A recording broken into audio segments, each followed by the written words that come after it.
রাহমাতুল্লাহি ওয়া বারাকাতুহু। মাশাআল্লাহ, দীর্ঘ সময় ধরে আপনাদের কাছে এই বাংলার জমিনের প্রবীণতম আলেমে দ্বীন জনাব আলহাজ হযরত মাওলানা ইয়াকুব আলী হুজুর অনেক গুরুত্বপূর্ণ তত্ত্বভিত্তিক আপনাদের কাছে আলোচনা রেখেছেন।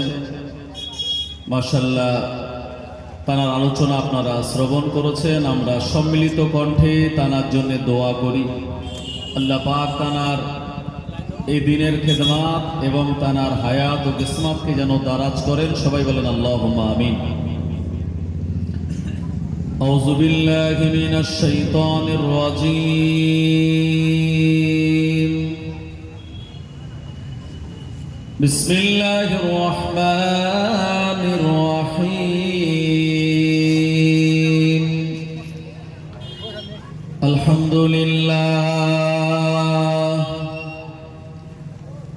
আলহামদুলিল্লাহি ওয়া কাফা ওয়া সালামুন আলা ইবাদিহিল্লাযীনা ইসতাফা। আম্মা বা'দু ফাকাদ ক্বালা আল্লাহু তাআলা ফি কালামিহিল মাজিদ ওয়াল ফুরকানিল হামিদ। قل إن صلاتي ونسكي ومحياي ومماتي لله رب العالمين.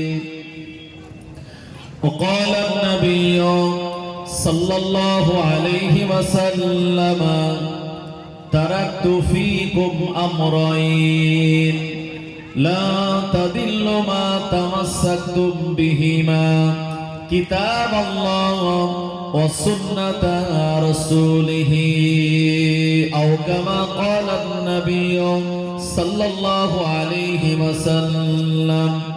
فقد قال الله تعالى في شان حبيبه مخبرا وآمرا إن الله وملائكته يصلون على النبي يا أيها الذين آمنوا صلوا عليه وسلموا تسليما.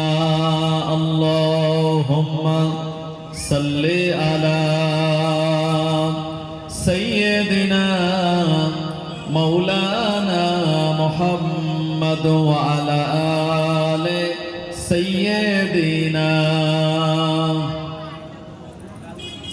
আমার ভাইজানেরা, যে দরুদ শরীফটা আমরা পড়ছি এটা কার শানে পড়ছি ভাই? নবীজির শানে। এই দরুদ শরীফের দাম আছে না নাই? অনেক মূল্য, মর্যাদা, মর্তব আছে দরুদ শরীফের। নবীজি শুনিয়েছেন, মান সাল্লা আলাইয়া ওয়াহিদাতান সাল্লাল্লাহু আলাইহি আশারান। যে ব্যক্তি আমার শানে একটিবার দরুদ শরীফ পড়ে, আল্লাহ পাক তার নামায় আমালে 10টি নেকি আর সওয়াব দেন। নবীজির শানে যারা মহব্বতে দরুদ শরীফ পড়ে, আল্লাহ পাক তাদেরকে আগুনে পুড়িয়ে মৃত্যু দেবেন না। নবীজির শানে মহব্বতে দরুদ শরীফ পড়লে আল্লাহ আমাদেরকে বেইজ্জতি করে মৃত্যু দেবেন না। এই দরুদ শরীফের দাম কত ভাই? আপনি বাড়িতে যখন কোনো হুজুর দাওয়াত করেন আপনার আব্বা মা সবরসানির জন্য, বা একটু দোয়া হবে, নতুন বাড়ি করেছি, তো দেখবেন হুজুর দোয়া করার আগে সবাইকে বলে 3 বার সূরা ফাতিহা, 3 বার সূরা ইখলাস, 5 বার দরুদ শরীফ পড়ুন। বলে কি বলে না? তো এই যে দরুদ শরীফ পড়া, সূরা ফাতিহা হলো কোরআনুল মাজিদের মা, উম্মুল কোরআন। আর সূরা ইখলাস নবীজি বলেছেন 3 বার তেলাওয়াত করলে সূরা ইখলাস পরিপূর্ণ কোরআনুল মাজিদ খতমের সওয়াব আল্লাহ তার নামায় আমালে দেন। আর এই যে দরুদ শরীফ, এটা এই কারণেই পড়া হয় যাতে আমাদের এই হাত তুলে মোনাজাত করাটা আল্লাহ কবুল করেন। এই দরুদ শরীফের ওসিলায় নবীজি বলেছেন আদ-দুআউ মাওকুফু বাইনাস সামাই ওয়াল আরদি, প্রতিটা দোয়া আসমান ও জমিনের মাঝখানে ঝুলে থাকে। লা তাত্তাখিযু, এটি আল্লাহ পাক গ্রহণ করেন না। কতক্ষণ? হাত্তা ইউসাল্লিয়া আলাইয়া, যতক্ষণ নবীজির শানে দরুদ শরীফ পড়া না হয়। মানে নবীজি বলেছেন আমার নামে যতক্ষণ দরুদ শরীফ পড়া না হয় আল্লাহ এই দোয়াটাকে আসমান ও জমিনের মাঝখানে ঝুলিয়ে রেখে দেন। তাই আমরা নামাজ আদায় করি, নামাজের ভিতরে বাইরে 13টা ফরজ আছে, তার ভিতরে 30টা ওয়াজিব আছে, 60টি মুস্তাহাব আছে, 28টি সুন্নাত আছে। তো তার ভিতরে একটি ওয়াজিব হলো তাশাহুদ পড়া। আমরা পড়ি কি পড়ি না? আত-তাহিয়াতু লিল্লাহি ওয়াস-সালাওয়াতু আত-তাইয়্যিবাতু। তারপরে আমরা বলি আসসালামু আলাইকা আইয়ুহান নবী ওয়া রাহমাতুল্লাহি ওয়া বারাকাতুহু। আসসালামু আলাইনা ওয়া আলা ইবাদিল্লাহিস সালিহিন। আশহাদু আল লা ইলাহা ইল্লাল্লাহু ওয়া আশহাদু আন্না মুহাম্মাদান আবদুহু ওয়া রাসূলুহু। এটার পরে আমরা দরুদ শরীফ পড়ি। আমার ভাইয়েরা, জানাজা নামাজ যেটি ফরজে কিফায়া 4 তাকবীরের সঙ্গে আদায় করা লাগে। প্রথম তাকবীরে ওই আল্লাহর প্রশংসার জন্য সানা পড়তে হয়, তবে জানা যায় একটি কথা অতিরিক্ত বলতে হয়, সেটি হলো ওয়াজাল্লা সানাউকা। দ্বিতীয়বার যখন তাকবীর হয় আমরা দরুদ শরীফ পড়ি, দরুদ ইব্রাহিম বা যে দরুদ শরীফ আপনার মুখস্থ, যে কোনো একটা দরুদ শরীফ পড়া, এটা শর্ট। আর তৃতীয় তাকবীর হওয়ার পরে ওই মাইয়িতের জন্য আমরা দোয়া চাই, আল্লাহুম্মা গফির লিনা লিহাইয়িনা ওয়া মাইয়িতিনা ওয়া শাহিদিনা ওয়া গায়িবিনা ওয়া সাগীরিনা ওয়া কাবীরিনা ওয়া যাকারিনা ওয়া উনসানা, এটা শেষ পর্যন্ত। তো জানাজা নামাজ ফরজে কিফায়া, সেখানেও দরুদ শরীফ পড়া শর্ত। আর নামাজ হলো ফরজে আইন, সেখানেও দরুদ শরীফ পড়াটা ওয়াজিব। তাই আমরা এখানে দরুদ শরীফ পড়বো নবীজির শানে, কারণ আমাদের আকীদা ও বিশ্বাস অনুযায়ী নবীজি হলেন হায়াতুন নবী। তাই আমরা যে দরুদ শরীফগুলি পড়বো, আল্লাহর ফেরেশতাগণেরা প্রিয় নবী রওজায়ে আতহারে উম্মতের তেলাওয়াত করা দরুদ ও সালামগুলি পৌঁছে দেন। জোরে বলুন সুবহানাল্লাহ। তাই প্রাণ খুলে উচ্চ আওয়াজে মহব্বতের সঙ্গে তেলাওয়াত করুন। আল্লাহুম্মা সাল্লি আলা সাইয়্যিদিনা ওয়া আলা আলি সাইয়্যিদিনা। নবীজির রওজা শরীফ দেখে মন ভরে না, দিদার দাও গো শাহে মদিনা। নবীজির রওজা শরীফ দেখে মন ভরে না, দিদার দাও গো শাহে মদিনা।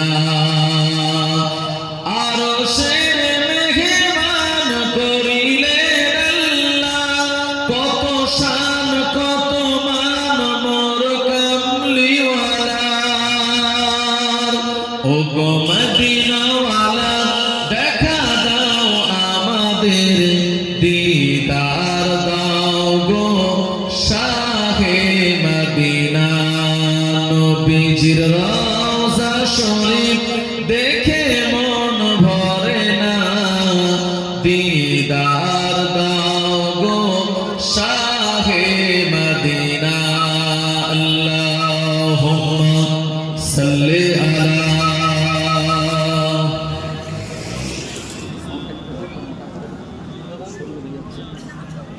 ওয়া আলা আলি সাইয়্যিদিনা।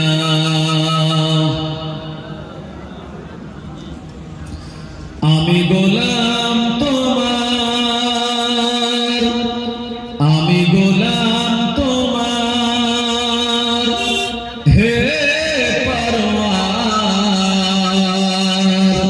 গোলাম করে রেখো আমারে, করোনা কভু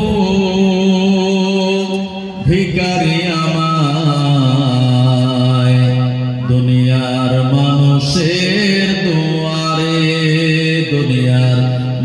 আরশের দুয়ারে আল্লাহুম্মা সাল্লি আলা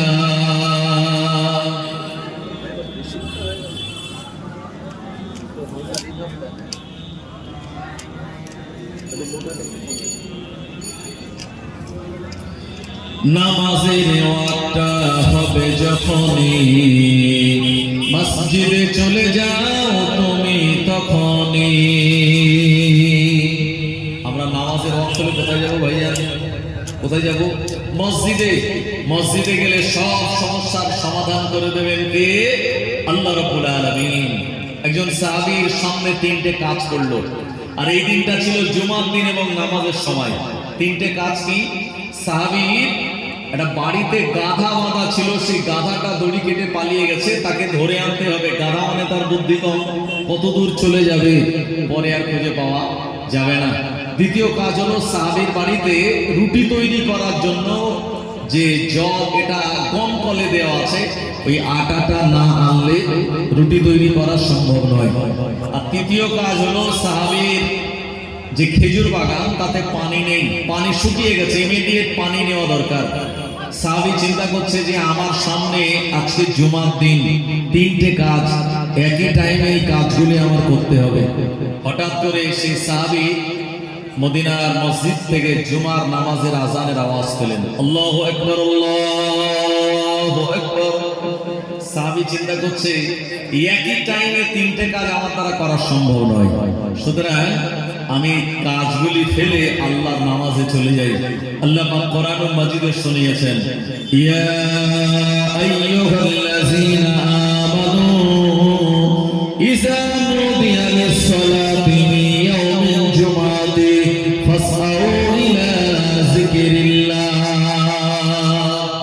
আল্লাহ বলেন, হে বিশ্বাসী ইমানদারেরা, যখন তোমাদের জুমার নামাজের জন্য আহ্বান করা হবে, ফাসআউ ইলা যিকরিল্লাহ, আল্লাহর জিকিরের দিকে তোমরা দ্রুত ধাবিত হও, ওয়াজারুল বাই', আর তোমরা বেচাকেনা বন্ধ করো।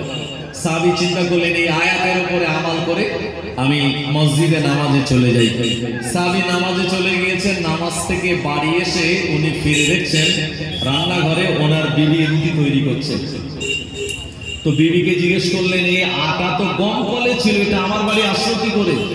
বললো, আমার পাশের বাড়ির একজন ছেলে গম কলে গিয়েছিল, কলের মালিক তার হাত দিয়ে আমাদের আটাটা পাঠিয়ে দিয়েছে, তাই আপনি খাবেন বলে আমি রুটি বানাচ্ছি।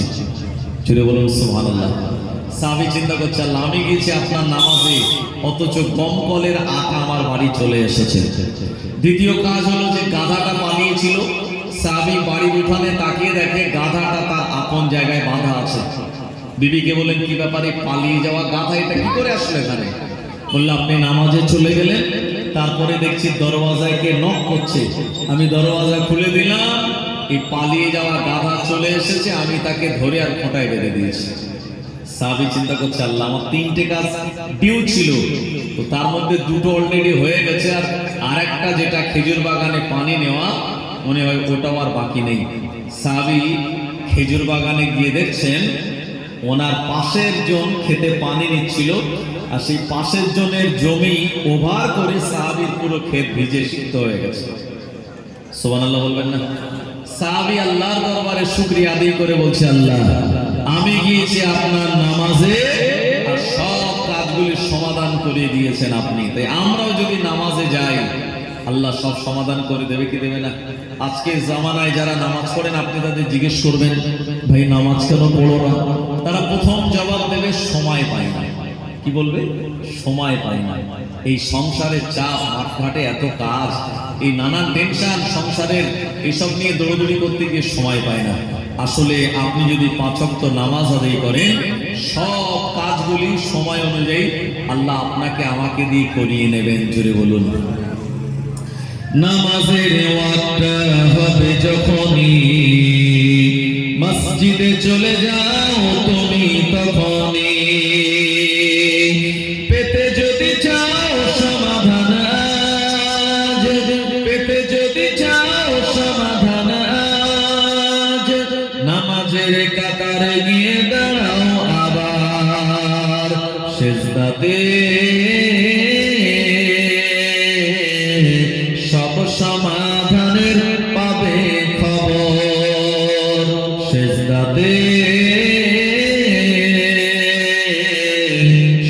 সমাধানের পাবে খবর। লা ইলাহা ইল্লাল্লাহ, লা ইলাহা ইল্লাল্লাহ, লা ইলাহা ইল্লাল্লাহ মুহাম্মাদুর রাসূলুল্লাহ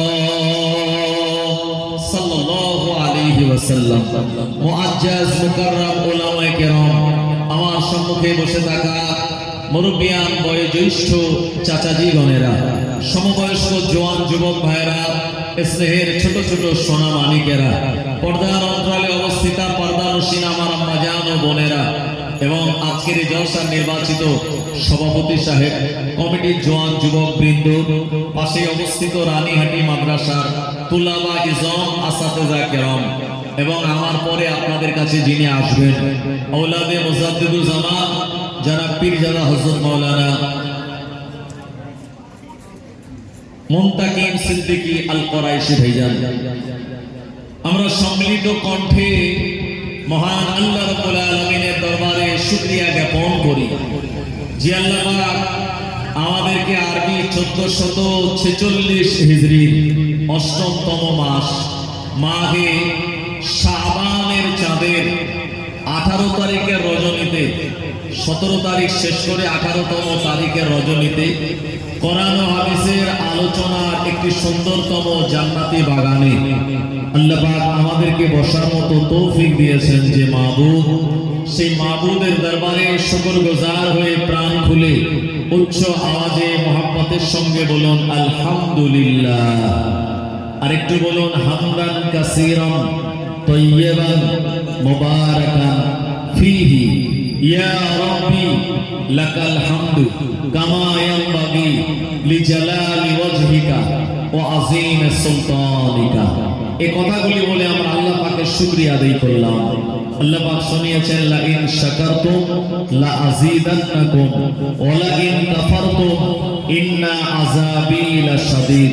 যারা নিয়ামতের শুকরিয়া জ্ঞাপন করে আল্লাহ পাক তাদের নিয়ামতগুলি বাড়িয়ে দেয়। ওয়া লা ইন কাফারতুম, আর নিয়ামত পাওয়ার পরে যারা অস্বীকার করে ইন্না আযাবি লাশাদীদ, তাদের জন্য রয়েছে জাহান্নামের ভয়াবহ শাস্তি। এজন্য একটু আল্লাহর শুকরিয়া আদায় করার দরকার আছে না নাই? এই জমিনে আমাদের মতো অসংখ্য আল্লাহর বান্দার আছে যারা আমাদের মতো চোখে দেখতে পায় না। আল্লাহ আমাদের চোখে দেখার মতো দর্শন শক্তি দিয়েছেন। অনেকে এমন আছে যারা হুইল চেয়ার ছাড়া চলতে পারে না, আল্লাহ আমাদের চলার জন্য দুটো পা দিয়েছেন। পৃথিবীতে আমাদের মতো অসংখ্য মানুষ আছে যারা অন্ধ, যারা কানা, একটা স্টিক লাঠি ছাড়া তারা চলতে পারে না। আল্লাহ আমাদের দৃষ্টি শক্তি দিয়েছেন, আল্লাহ আমাদের শ্রবণ শক্তি দিয়েছেন, কথা বলার জন্য আল্লাহ বাক শক্তি দিয়েছেন। যে আল্লাহ আমাদের সুস্থ ব্রেন ও বুদ্ধি দিয়েছেন, এই মাহবুবের দরবারে সদা সর্বদা যারা শুকরিয়া জ্ঞাপন করে আমার আল্লাহ তাদের নেয়ামতগুলি দিন দিন আরো বেশি বাড়িয়ে দেন। একটু জোরে হবে না? তারপরে আমরা আমাদের প্রিয় নবী সরকারে দো আলম মুফাখখিরে মওজুদা আফতাবে নবুয়ত খাতামান নবিয়্যিন ইমামুল মুরসালিন শাহে মদিনা মক্কার বাতি মদিনার জ্যোতি প্রিয় নবীর রওজায়ে আতহারে জানাই প্রাণ ভরা দরুদ ও সালামের নজরানা মহব্বতের সঙ্গে বলুন সাল্লাল্লাহু আলাইহি ওয়াসাল্লাম। আমি আপনাদের কাছে কোরআনুল মাজিদের একটি আয়াতে কারিমা তেলাওয়াত করেছি। আল্লাহ শুনিয়েছেন কুল, ও নবী আপনি বলুন ইন্না সলাতি, নিশ্চয় নামাজ, ও নুসুকি এবং কুরবানি, ও মাহইয়ায়া এবং জীবন, ও মামাতি এবং মৃত্যু লিল্লাহি রাব্বিল আলামিন। ও নবী আপনি বলুন নিশ্চয় নামাজ, নিশ্চয় কুরবানি, নিশ্চয় জীবন ও মরণ লিল্লাহি রাব্বিল আলামিন, সব কিছু আল্লাহ রাব্বুল আলামিনের জন্য। জোরে বলবেন না সুবহানাল্লাহ? আচ্ছা, নামাজ যদি লোক দেখানো হয় এটা আল্লাহ কবুল করবে? কোরবানি আমার পাশের বাড়ির লোক কিনে এনেছে 25,000 টাকার গরু, আমি 40,000 টাকার গরু কিনে রাস্তার ধারে লোকের দেখানোর জন্য যদি বেঁধে রাখি, ভাই ওই কোরবানিটা আল্লাহ কি কবুল করবে? আমাদের এই যে জীবন এবং আমাদের মরণ, এটাও কার জন্য? আল্লাহর জন্য। আল্লাহ নিজে বলেছেন আল্লাযী খালাকাল মাউতা ওয়াল হায়াতা লিয়াবলুয়াকুম আইয়ুকুম আহসানু আমালা। আল্লাহ বলছেন আল্লাযী যিনি খালাকা মানে সৃষ্টি করেছেন, মাউতা মানে মৃত্যুকে, ওয়াল হায়াত এবং জীবনকে, কিসের জন্য? লিয়াবলুয়াকুম পরীক্ষার জন্য। কিসের পরীক্ষা? এই জীবন আর মরণ পাওয়ার পরে আইয়ুকুম আহসানু আমালা, কে কত বেশি ভালো আমাল করতে পারে। এই দুনিয়াতে আল্লাহ আমাদের পাঠিয়ে দিয়েছে, কিন্তু কাউকে বলে দেয়নি কে কত বছর আমরা বাঁচব। আমরা জানিও নি। যদি আগে ভাগে আমি জানতাম যে আমার হায়াত হলো এই 70 বছর কি 75 বা 80 বা 85 বা 82, ভাই এই প্রতিদিন সকালবেলা উঠে দিন গুনতো মানুষেরা যে আমার জীবনে কত বছর, কত মাস, কতদিন বাকি আছে। মরণের সময় যত এগিয়ে আসতো, তাকে যখন জিজ্ঞেস করা হতো ভাই আসসালামু আলাইকুম কেমন আছেন, তো চাচাজি বলতো ভাই খুব ভালো নেই, আর মাত্র আমি 3 মাস আছি দুনিয়ায়। এই মরণের চিন্তায় আগে ভাগেই সে চিন্তিত হয়ে বিছানা সজ্জা হয়ে যেত, হৃষ্টপুষ্ট চেহারা লোক খুঁজে পাওয়া যেত না। কথা ঠিক কিনা? এই জন্য আল্লাহ কিন্তু আমাদের আগে ভাগে এটা জানিয়ে দেন নেই। এই দুনিয়াতে আল্লাহ আমাদের পাঠিয়েছেন আল্লাহর ইবাদত করার জন্য। নামাজ যেমন ইবাদত, কোরবানিও তেমন ইবাদত, আমাদের জীবন ও মরণ সবকিছু আল্লাহর জন্য। এই নিবেদিত প্রাণ নিয়ে যারা দুনিয়ায় জীবন যাপন করেছিলেন, চলে যাওয়ার পরেও মানুষেরা তার কথা ভুলে যায়নি। বশিরাত আল্লামা দুনিয়া থেকে বিদায় নিয়েছেন বাংলা 1352 সালে। হুজুরের কথা আমরা কি ভুলে গিয়েছি ভাই? ফুরফুরা শরীফের দাদা হুজুর রহমাতুল্লাহ আলাইহি বাংলা 1339 সালে চৈত্র মাসের 3 তারিখ দুনিয়া থেকে বিদায় নিয়েছেন। মানুষেরা কি তার কথা ভুলে গেছে? আস্তানা রোডের শাহ আলী সাহেব রহমাতুল্লাহ আলাইহি বিদায় নিয়েছেন। মানুষেরা তার কথা ভোলেনি। হাড়োয়ার আব্বাস আলী রহমাতুল্লাহ আলাইহি বিদায় নিয়ে চলে গেছেন। মানুষ কিন্তু তাদের কথা ভোলেনি। আজও দোয়ার মাধ্যমে আমাদের আব্বা আম্মার রুহে সওয়াব পৌঁছানোর আগে দাদা হুজুর বশিরাত অন্যান্য বুজুর্গানে দিনদের ওলিয়া ওলিয়াদের রুহে আগে সওয়াব মানুষ পৌঁছায়। কথা ঠিক কি না? অনেকে বলে হুজুর দাওয়াত করলাম, তো হুজুর এক খতম কোরআন শরীফ পড়লো, কোরআন শরীফ পড়ার পরে দোয়া সবরেসানি হবে, তো আমার আব্বার জন্য তেলাওয়াত করালাম, কিন্তু এই যে সওয়াব এ তো সারা বিশ্বের ইমাম, আয়েম্মা, মুস্তাহিদ, ফকিহ, গৌস, কুতুব, আবদার সবার দিয়ে তারপরে আমার আব্বার দিচ্ছে। মনে রাখেন, এই খাজা গরিবে নওয়াজের সওয়াবের প্রয়োজন নেই, আমরা যেটা পাঠাই। বড় বিশ্বাস হুজুরের সওয়াবের প্রয়োজন নেই, আমরা যেটা পাঠাই। নবীজির প্রয়োজন নেই, সাহাবে কিরামদেরই আমাদের মতো গুনাহগার লোকের সওয়াবের প্রয়োজন নেই, কিন্তু আমরা তাদের কাছে সওয়াব পাঠাই একটাই কারণে, তাদের ভালোবাসা আমাদের অন্তরে আছে। এবং ওলিয়া ওলিয়ারা বলেন আল্লাহর বন্ধু, আল্লাহর দোস্ত, তাদের নাম দোয়াতে শামিল করলে আল্লাহ তাদের ওসিলা করে আমাদের দোয়াটা কবুল করে নেবেন। একটু জোরে বলেন। কোরআন মাজিদ আল্লাহ শুনিয়েছেন, আলা ইন্না আউলিয়া আল্লাহি লা খাউফুন আলাইহিম ওয়া লা হুম ইয়াহজানুন। আলা মানে খবরদার, ইন্না আউলিয়া আল্লাহ, নিশ্চয়ই যারা আল্লাহর ওলি বান্দা, লা খাউফুন তাদের কোনো ভয় নেই, ওয়া লা হুম ইয়াহজানুন এবং জীবনে কোনোদিন তারা দুশ্চিন্তাও করেন না। একটু জোরে বলবেন না ভাই? আমাদের দুশ্চিন্তা আছে না নাই?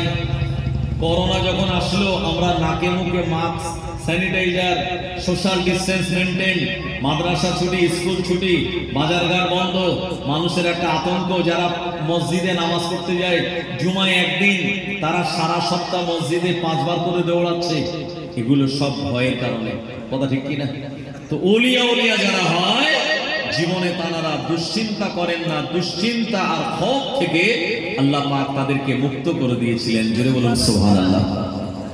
আপনি দাদা হুজুর রহমাতুল্লাহ আলাইহির মাজার জিয়ারত করতে যাবেন, সোজাসুজি যেখানে দাঁড়াবেন, এই মাজারের সোজাসুজি জানার মাজার, ইনি হলেন বড় হুজুর পীর কেবলা রহমাতুল্লাহ আলাইহি, যিনি দাদা হুজুরের জানাজা নামাজের ইমামতি করিয়েছিলেন।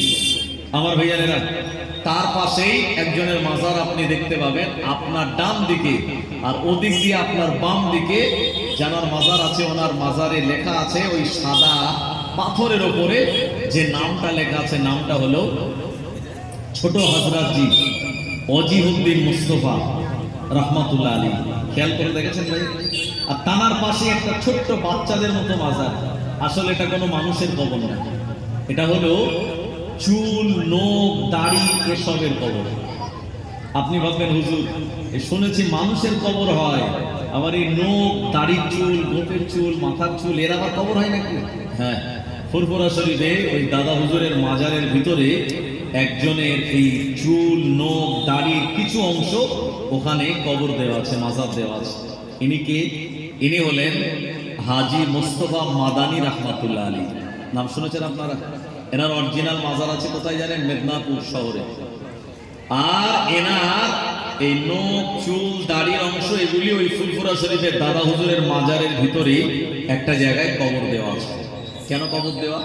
তার কারণ হলো হুজুর বলেছিলেন যে আমি তো মেদিনীপুরের জমিনে থাকবো, ওখানে আবার মাটি হবে, তো বাংলার প্রাণ কেন্দ্র, মানুষেরা যেখানে মহাব্বতের সঙ্গে যাবে এই জায়গাটার নাম মেদিনীপুর নয়, এটা ফুরফুরা শরীফ। তো আমার মাজারে যেতে পারবে না, এই জন্যে আমার এই নখ, চুল, দাড়ির অংশ এখানে দাফন দেয়া হলো। তারা যদি এখানে জিয়ারাত করে, আমি হাজী মোস্তফা মাদানী আমার ওখানে গিয়ে জিয়ারাত করার সমতুল্য হয়ে যাবে।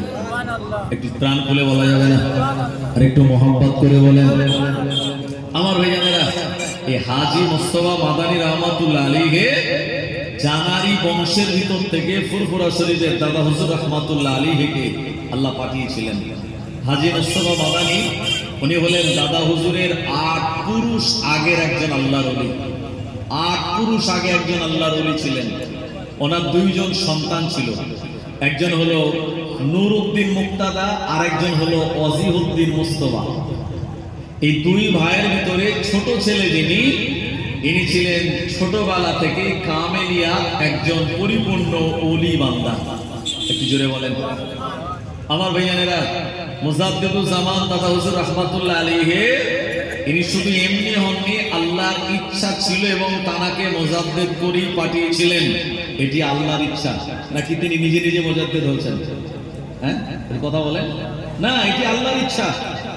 এই দুনিয়ার জমিনে এই ছোট ছেলে যিনি হাজী মোস্তফা মাদানী রহমাতুল্লাহ আলাইহির, উনি ছিলেন ছোটবেলা থেকে কামিলিয়াত পরিপূর্ণ একজন আল্লাহর ওলি। আমার ভাইজানেরা, জনেরা, যুবকেরা, কোরআন মাজিদের ওই আয়াতে কারিমার ব্যাখ্যা দিতে গিয়ে আমি আপনাদের কাছে তুলে ধরতে চাই আমার আল্লাহ রাব্বুল আলামিন ওলি বান্দাদের কেমন করে ভয় এবং দুশ্চিন্তা মুক্ত করেছেন। ও মুমিনেরা, হাজী মোস্তফা মাদানী রহমাতুল্লাহ আলাইহি ইনি মস্ত বড় একজন আল্লাহর ওলি বান্দা ছিলেন। যে এলাকায় যেতেন ওখানে গিয়ে কালেমা দাওয়াত দিতেন, মানুষ দিগক ইসলামের দিকে আহ্বান করতেন। তার মুখনিসৃত কালেমার বাণী এটা শোনার পর মানুষেরা অন্য ধর্ম ছেড়ে দিয়ে ঈমানের কালমা পড়ে মুসলমান হয়ে যেতেন। আমার ভাইজানেরা, হাজী মোস্তফা মাদানী রহমাতুল্লাহ আলাইহি যিনি কারামাত সম্পন্ন একজন মস্ত বড় আল্লাহর ওলি ছিলেন। ও নবীর উম্মতেরা, হুজুর সদা সর্বদা আল্লাহর জিকির ও আজকারের ভিতরে থাকতেন। তিনি যখন জাবানকে বন্ধ রাখতেন, তখন তার শরীরের ভিতর দিয়ে, শরীরের লোম দিয়ে আল্লাহ আল্লাহ আল্লাহ আল্লাহ নামে জিকিরে ধ্বনি আপনার শোনা যেত। ও আমার মেয়েরা, জনেরা, যুবকেরা, হাজী মোস্তফা মাদানী রহমাতুল্লাহ আলাইহি হুজুর যে জায়গায় তার ঘর ছিল, ওই ঘর থেকে স্টেশনে যাওয়ার যে জায়গা, এই জায়গাতে হুজুর একটা শসা গাছ বসিয়েছিলেন। এই গাছের গোড়ায় তিনি পানি দিতেন। এই গাছটা আস্তে আস্তে বড় হতে লাগলো। একটা সময় গাছটা বড় হয়ে তাতে শসা ধরে গেল। ও আমার মেয়েরা, এই শসা যখন হয়েছে, হুজুর বাড়িতে সবাইকে বলে দিলেন, এ আমার পরিবারের লোকজনেরা, আমি তোমাদের মানা করে দিলাম, আমি এখানে একটা শসা গাছ লাগিয়েছিলাম। এই গাছটা বড় হয়ে আমার আল্লাহ তাতে একটা শসা দিয়েছে। খবরদার এই শসাটা যেন তোমরা তুলে নেবে না। আমার ভাই, নিজে হাতে লাগিয়ে গাছ আর তাতে যদি ফল হয়, এই ফলটা দেখে আনন্দ লাগে কি লাগে না? হুজুর বলেন খবরদার এই শসাটা তুলবে না। এটা খুব আমার পছন্দের এবং আল্লাহ এটা আমার এটা শখের, আল্লাহ এটা মহব্বত করে দিয়েছে। এই একটা শসা গাছ থেকে একটা কি সুন্দর শসা হয়েছে। বাড়ি যারা ছোটরা হয় দেখবেন বড়দের থেকে ছোটরা একটু বেশি লাফালাফি করে, তাদের দুষ্টামি একটু বেশি হয়, তাই না?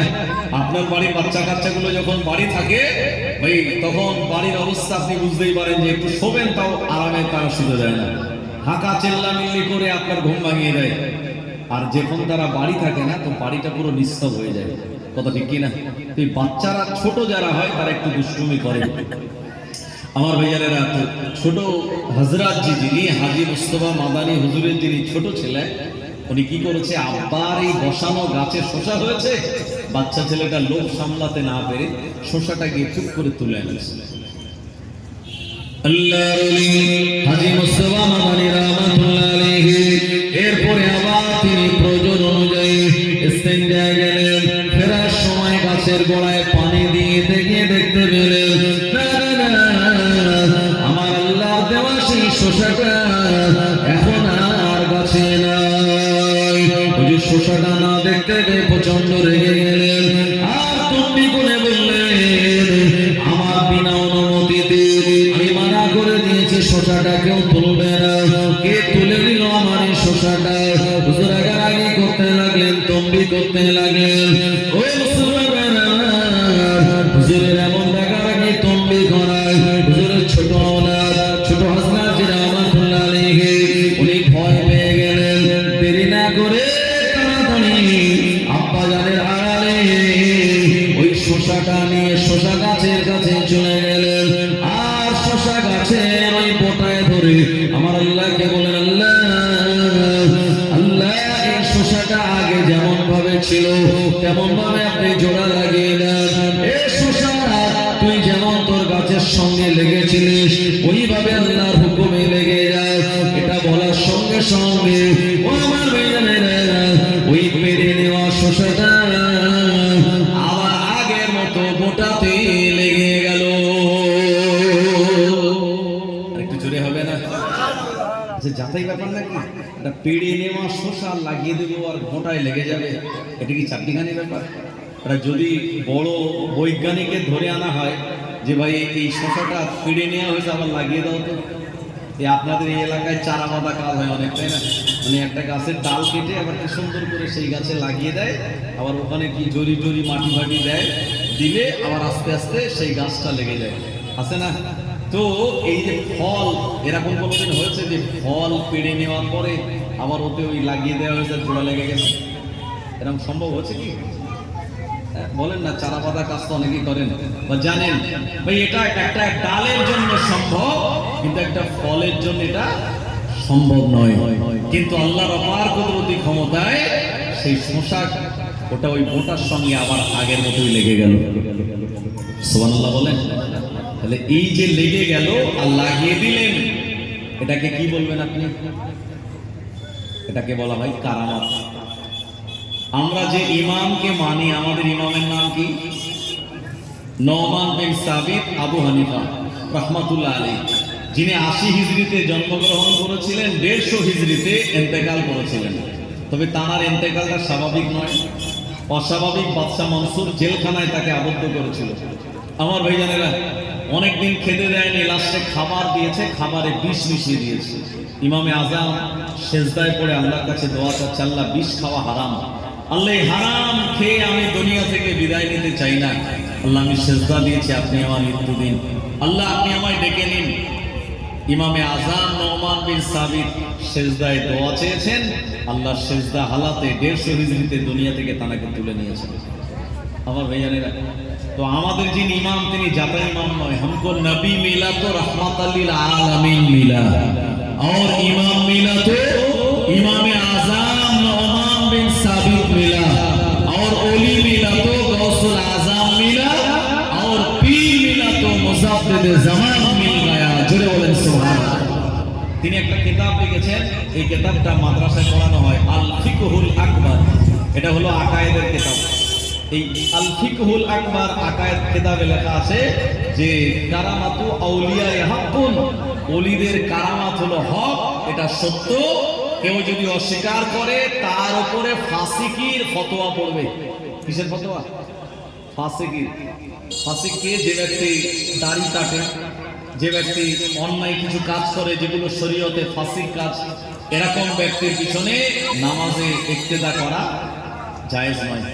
আমার ভাইজানেরা, তো আপনি যদি কারামাতকে অস্বীকার করেন তাহলে আপনি ফাসিক হবেন, আর নবীদের মুজিজা অস্বীকার করলে ওই ব্যক্তিটার উপরে কাফেরের ফতোয়া পড়বে। নবীজি হাত ইশারা করেছেন, চাপ দ্বিখণ্ডিত হয়ে গেছে। আবু বকর হুজুরের সাপ কামড়েছে, নবীজি লালা লাগিয়ে দিয়েছেন, এই সাপের বিষটা আল্লাহ পানি করে দিয়েছেন।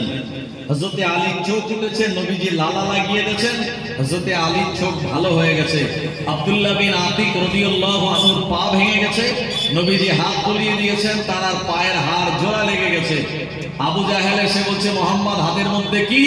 নবীজি বললেন, হাতের মধ্যে কি ওটা আমার বলা লাগবে না, আমি কে ওটা তোমার হাতের ভিতরে আছে, যে আছে সে বলবে।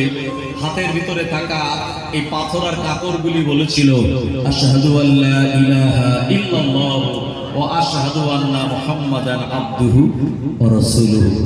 এগুলি হলো মুজিজা নবীজির। এই মুজিজা অস্বীকার করলে সে বেঈমান হয়ে যাবে, ঈমানই থাকবে না তার। আর কারামাত অস্বীকার করলে সে ফাসিক হবে। এই ছোট হযরত যে শশাটা লাগিয়ে দিলেন, এটি হলো কারামাত। একটু জোরে বলেন সুবহানাল্লাহ। আমার ভাইয়েরা, জনেরা, যুবকেরা, আল্লাহর ওলি হাজী মুস্তাফা মাদানী রাহমাতুল্লাহ আলাইহি হুজুর যখন রাগারাগি করেন, তকবীর করেন, ছোট হযরত জি বলেন, আব্বাজান আপনি রাগ করবেন না, আব্বাজান আপনি বকাঝকা করবেন না, এই শশাটা ওই আগের মতো তো গাছেতেই রয়েছে, আপনি কেন বকাঝকা করেন? হুজুর কথাটা শোনার পর অবাক হয়ে বললেন, এ বাবা, আমার ছোট বেটা, কি বলো? আমি একটু আগেই তো দেখে এসেছি শশাটা গাছে নাই, তুমি বলছো শশাটা গাছে আছে। সময় ছোট হযরত জি বলেন, আব্বাজান একবার গিয়ে আপনি দেখে আসুন, ওই শশাটা তো গাছেই রয়েছে। ও আমার আল্লাহর ওলি হাজী মুস্তাফা মাদানী রাহমাতুল্লাহ আলাইহি এর সময় আবার শশা গাছের কাছে চলে গেলেন। ওখানে যাওয়ার পর আল্লাহর ওলি দেখতে পেলেন আগের মতো শশাটা ওই গাছেতেই ঝুলতেছে। জোরে বলুন। হুজুর বললেন, আমি তো ভুল দেখিনি, ঠিকই দেখেছি, শশা পেড়ে নেওয়া হয়েছিল। আবার এই শশাটা গাছে কি ব্যাপার? নিশ্চয়ই এর মাঝখানে যেটা ঘটেছে এটি কারামাত, আর যে ঘটিয়েছে এটা আমার নিজেরই ছোট ছেলে অজিহুদ্দিন মুস্তাফা। দাদা হুজুরের মাজার জিয়ারত করেছেন তো আপনারা? কে কে করেছেন একটু হাত তোলেন। সবাই করেছেন।